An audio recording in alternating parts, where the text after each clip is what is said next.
So we have two matters in front of us today, essentially two matters. One involves a motion to compel discovery, and the other involves a petition for order to show cause, as well as several replies back and forth. And Your Honor, just for some housekeeping issues, if Your Honor wouldn't mind, sure. At this time, in case F22-14137, the state is filing an amended information. The defendant is still charged with second-degree murder with a weapon. We're adding another count of interception of wire, oral, or electronic communications, a third-degree felony.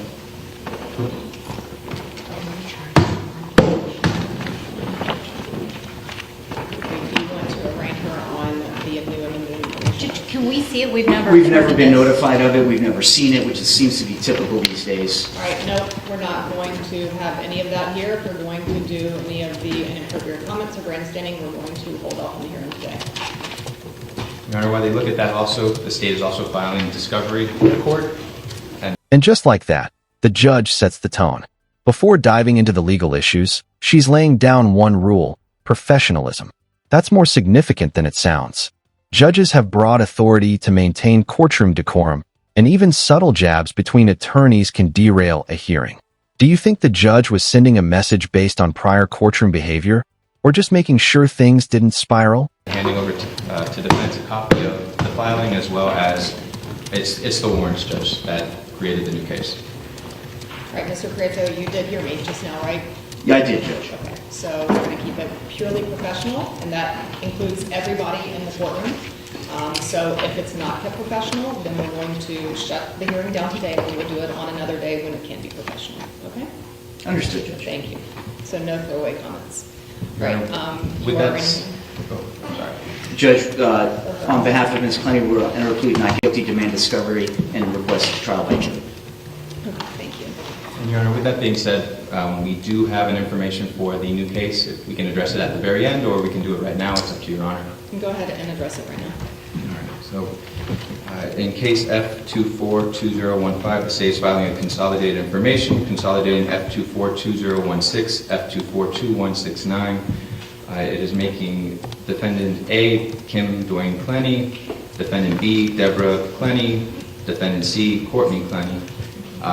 We're charging one count of offenses against computer users, third-degree felony, for all three defendants. We have provided a copy to defense. On behalf of Ms. Courtney, we have not guilty demand discovery and after the case we set the trial. Okay. And then for Ms. Deborah Clenney and Mr. Kim Clenney, who's representing them? Your Honor, Kim Clenney and Deborah Clenney were arrested day before yesterday in Austin, Texas. They were subsequently released. They will be appearing in Miami at some point to self-surrender at TGK. There is a $5,000 bond, so those bonds will be paid and they should be released, is the messages I'm receiving. But as of yet, we do not have counsel for them. Due to the nature and circumstances of what the state's allegations are, I don't think that myself or Ms. Puglisi can represent them. So we will get them counsel. Here's an important legal moment that can easily fly under the radar. The court isn't rushing ahead simply because new defendants have been charged. Instead, the judge is making sure they have legal representation before moving forward. That's a cornerstone of due process. Everyone gets the opportunity to be represented before critical proceedings continue. Fairness in the courtroom isn't optional. It's required. Does Your Honor want to set an arraignment date so that... Well, I think that we need to set it for them to have attorneys and for us to make sure that they are represented. So I'm going to go ahead and set this as I would another case and set it for 2 weeks for court-rate attorney for them to come in with counsel. Now we're shifting into what many lawyers consider one of the most important pretrial battles: discovery. It may not sound dramatic, but discovery disputes can completely reshape a case. If one side believes the other isn't turning over required evidence, it can trigger court orders, sanctions, or even affect what evidence is allowed at trial. This is where strategy meets procedure. They don't have to be here as long as the counsel's filed a notice of appearance. That's fine. We can do it the same as we would any other case. So 2 weeks for F24 2015 A, B, and C. A, B, and C. Yeah.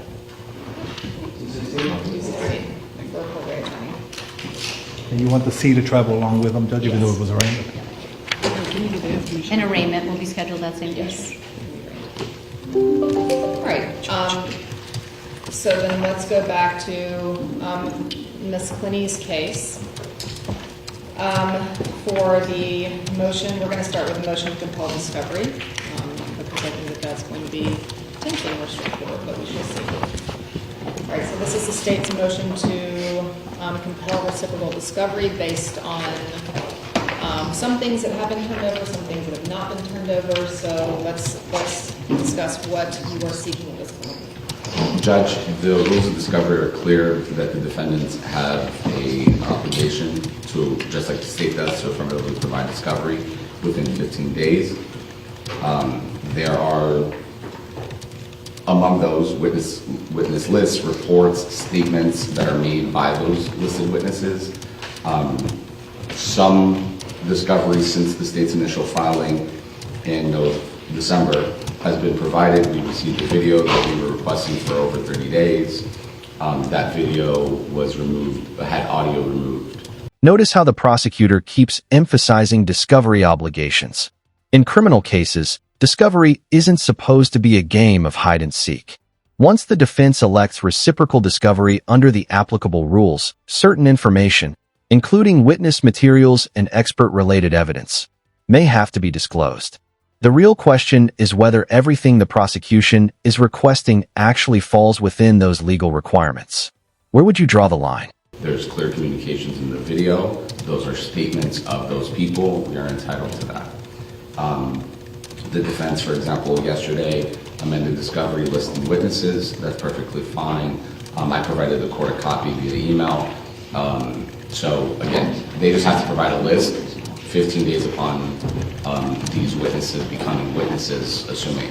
So that also is contingent with statements, contracts, agreements. It's anything that would be in theory discoverable. So for example, if they retained an expert, a point of contention might be this person's retainer. That exchange reveals the heart of this dispute. The prosecutor argues the defense voluntarily chose reciprocal discovery, so the rules now require broader disclosure. The judge, however, isn't accepting broad complaints. She immediately narrows the discussion and asks a key judicial question. What specifically is still missing? That's how effective judges keep hearings focused on facts instead of general accusations. Person, you pay someone $1 million, they might say whatever you want. The state has not received any retainer agreements, any kind of contract. Again, zero throwaway comments. Okay, I understand what Judge, you're I'm sorry. asking about discovery as far as experts, but I was using an example, Judge, of a hyperbolic figure. My point is, and then that wasn't meant as a throwaway comment. It is a question of credibility what a witness might be paid, and the state is entitled to that discovery. To date, we have not received that. Similarly to the witnesses that were listed yesterday, the state did not receive any statements that might or might not have been made by these persons. Additionally, and pertinent to the collateral case, is Mr. Clenney was listed by both the state and the defense, and the communications in writing by Mr. Clenney with the defendant's counsel are all discovery needed to provide. So, notwithstanding the fact that the state received some of those communications via a warrant to Ms. Deborah Clenney, those communications, all of them, are discovery to the state. is that in your motion to compel? No, Judge. The point is that some of this became sensitive investigative issues once it was discovered by the state in December. So some of the matters I just could not approach because, frankly, I referred it to Miami-Dade Police because I'm not an arresting authority and I'm not an investigator, which is a prosecutor. So some of these matters I just could not disclose or pursue because then it would hinder that investigation. So, but it's just their basic obligation under the rules. There's no obligation for a defense attorney to invoke discovery. If they do, then they have to comply with it. All right, so what is it that you believe that is outstanding that you are specifically asking for at this time? Asterisk, at this stage, the court isn't deciding guilt or innocence. It's deciding whether both sides are playing by the procedural rules before trial. These pretrial rulings may not grab headlines, but they often shape everything that happens in front of a jury later. Do you think the prosecution has identified genuine discovery violations? Or is this a hard-fought tactical battle between both sides? Let me know your thoughts in the comments. I know that there were, it looks like the videos pertain to potential expert witnesses that I think at least one or two of whom have been listed. Yes, at some point the state is entitled to discovery regarding those expert witnesses if they've, drafted reports. They are entitled to the retainer agreement, but what is it that you believe at this point specifically that you are requesting that is in your motion to compel? Yes, Judge. The state is requesting the names and addresses of all witnesses that the defendant has, quote, uncovered, because that's the words used by counsel on that, making a throwaway.